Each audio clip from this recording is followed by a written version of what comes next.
Yo, what is going on, PartTimerZack here. In today's video, we're going to be talking more about Project Neutral Cloud. I wanted to jump into a character that I was able to pull. So if you guys watched my first video on this game, I seen this guy and I was like, I have to be able to get him. And so that's why I started working on my pity. Because if you guys don't know, essentially you have a 60 pity here for 3 stars in general.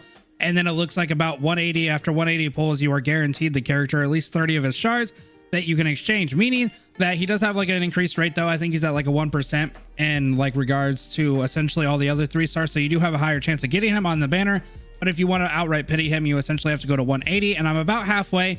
But luckily, just the other day, I was able to hit my pity essentially for 60, and I ended up getting him. So I wanted to kind of showcase him. So I'm going to go ahead and try a little bit of a different thing on this video. I'm going to go ahead and talk about this specific character.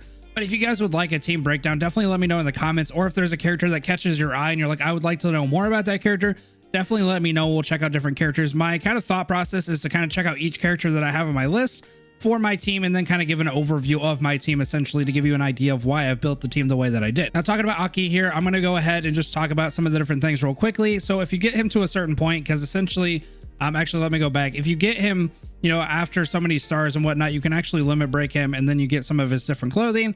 As you can see, he just gets kind of cooler and cooler as he progresses, which this is eventually what actually got me into him. The fact that I seen this, I was like, okay, I have to get this artwork eventually. So I wanted to kind of work on him. But luckily enough, Chaotic kind of like tipped me off on the Discord for this game. And those guys have been doing an incredible job of like translating a lot of the different skills. Because as you can see, like I have a translator here and it can kind of help out, but the stuff in the way that it stacks makes it very hard to kind of read it. So luckily they were able to kind of give a couple different things with like this Project Neutral Cloud stuff and giving you an idea of like guardians, specialists, all kinds of stuff. And they even have tier lists, which if you guys want to see the tier list, I would be happy to kind of go over it and kind of give you guys an idea of what you should be rolling for and what you can kind of get or expect from the overall game. But I wanted to talk about his passives in general and his like actives and ultimates and stuff like that, because I find that he's a very interesting character. So as I was playing him, I was getting an idea that he was crit based. But of course, whenever I was translating it with my translator, it was a little wonky, so I wasn't 100% sure if that was the case. So his passive is going to be gains 30% crit damage. Normal attacks that do not crit increases his crit rate by 30%, and then it resets on a crit strike. So he is like very all about doing like high amount of damage and being able to do those crit damage. As you can see, it does stack up until the fact that you actually do the critical damage, and then it'll reset. But essentially, you have that passive going the whole entire time that he's fighting. So even after the reset, you're still building into that next crit damage until he's able to do another one. Now his active here is going to be he slashes his current target 5 times for physical damage equal to 100% attack each hit, and then the individual attacks rolls crits separately. So you can see that there's a little bit of separation there on the different crit rate, especially depending on who he's attacking and kind of when he's using his active. Now his ultimate is very clean. It is very simplistic, I would feel like, but it also is just like really clean, which I can really kind of dig. So I'm going to be talking about that, or at least showing it when we jump into the gameplay. But his ultimate here, it deals physical damage equal to 1000% attack to a selected enemy. If that enemy dies from the effect, the ultimate is automatically recast on the lowest HP. Damage increases by 0.4% per 1% health missing from the target. So it's kind of cool that he's like more of an executioner. Essentially what happens if you were able to kill a target with his ultimate, he recasts it onto the next lowest HP enemy. So he's kind of like one of those units that are really good for executions. I've mistakenly been using it on the boss whenever I've been fighting him, because I've been able to see that it does quite a bit of damage. But after being able to kind of read the fact that you should be using it on kind of the lower mobs, essentially because it can recast itself, it just gives him way more of a dynamic. So let's go ahead and just jump into some gameplay with him and really show him off. Alrighty guys, so let's go ahead and jump into the gameplay. If you guys want to see like individual stuff or maybe even like a team build, definitely let me know in the comments. I do plan on doing that anyway. But just to give me an idea that you guys want to see something like that based on like team aspects. So I'm going to go ahead and I want to put her here. You get a little bit more of an idea. Also, don't neglect the fact that your substitute units back here can actually be put on some of these different tablets. You can see here that they will actually give you a little bit of bonuses and stuff like that. So make sure that your characters on the side are actually going to where you want them to go. And then I'm actually going to put him here because he's going to teleport over here. And then I think this is essentially how I want to do it. Okay, so it's really kind of a good idea to get really familiar with the kind of little things on the ground, essentially, like the different spots that you can stand and what they kind of do. I do recommend having a translator, because even like if they're not like the best translator, they will still give you like a rough idea.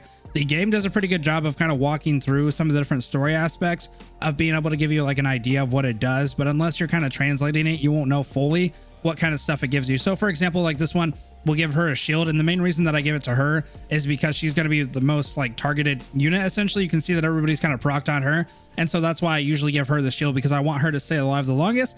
Sometimes she does get her butt kicked essentially because of the target or like the aggression towards her will actually end up being kind of the downfall essentially of her. But let's go ahead and try. I'm going to go ahead and go to 1x and see if I can't use an alt and see if I can't use his executioner thing. So the thing is, the timing on this has to be, I have to know that it's going to kill for it to kind of go into the effect. So let me see if I can't get somebody pretty close. This guy's probably going to die. So here's his ultimate. I think the animation is clean. Like I said, it is pretty short and pretty simple, but I got to say it is really good. So I don't think I quite killed him. Unfortunately, I think that he was like on the cuff of being alive, and I don't think it killed him unless it triggered the guy in the corner. I think it might have killed this guy in the corner though. So it doesn't actually trigger like the whole animation again. It just triggers the attack essentially. So you see the animation once, and then whenever it gets recast and re-triggered or whatever, it doesn't actually go into the animation again. So it just kind of gives you like a, oh, well, you know, essentially just recasts itself, but you don't necessarily know what's going off unless you've translated it and you know that it essentially does that. So let's go ahead and run through here. A lot of this stuff, like I said in a past video, I've just kind of been going through mainly because it just gives you an idea of how much percentage it helps the overall team. And it'll also tell you essentially who it's helping. So that's what I usually kind of go based off. I will translate some of them if I'm like super unfamiliar with them, or if it's kind of a harder choice. Like, you know, for example, there's a couple of them that have like sort of the same percentages and it looks like they would help my team in different ways. I will translate it, but again, the translator is a little wonky and it kind of says some stuff that, like, for example, is for one of these characters, this one's going to do like kind of a bleed effect, I would imagine, based on like the thing, calculates the injury. Yeah, see, this is like our shooter calculates the injury book and has, you know, a certain percentage. So releases his active skills. I'm going to go ahead and do this one. So sometimes the translator is a little like, it doesn't know what's kind of going on, I feel like. And so I don't rely on it too much. I kind of just look at the percentages and see what kind of it helps with like the certain teams and stuff like that, and what kind of units it's actually helping. So let's go ahead. I'm 90% sure this guy is going to die, but I'm seeing if it'll actually, okay, so it actually triggered those two characters. So you can see that it actually didn't reamp it into the animation. It just kind of did it again. And then it killed the guy next to him as well. So it's kind of one of those things. If you don't know that he does it, you will miss it. So like, for example, this one's a pretty easy kind of idea because it will help my two strikers, but I'm going to go ahead and pick the one that's like a 30% all because it's probably going to help out a lot more. And here I have a choice. I think I'm going to skip the choice. Yeah, I'm going to skip the choice. Let it go. Health. I mean, I might as well take the 30% and then we're going to keep going. So I'm actually going to use a couple more alts here. I'm going to slow it down a little bit because there's a lot kind of going on. I want to use her alt as well, which this is a character I really want to showcase. This is just going to be a little glimpse, a little bit of a flirt of what she can do because she is a really cool character as well. All the characters in the game so far, like some of these characters are given to you at the beginning, like this shield hero. She's actually a character that I got at the very start.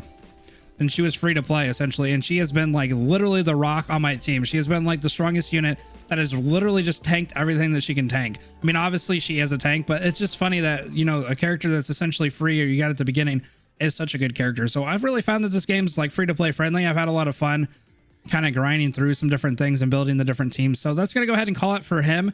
Like I said, if you guys want to see it in a different format, I am experimenting a little bit here and just showing certain units. If you want to see, for example, any of these units, definitely let me know. You can call them by, you know, colors if you want, like, you know, sunglasses girl, pink girl, whatever you want to kind of go through. Or if you just want to see a general thing of like why I made a team and kind of I can talk about each one of the characters and stuff like that. I just want to kind of break it up into a smaller video, mainly because I was looking for his character specifically whenever I first started. And I thought it'd be interesting to kind of cover him. But anyway, guys, let me know in the comments and I will see you in the next video. Have a good rest of your night, guys. Peace.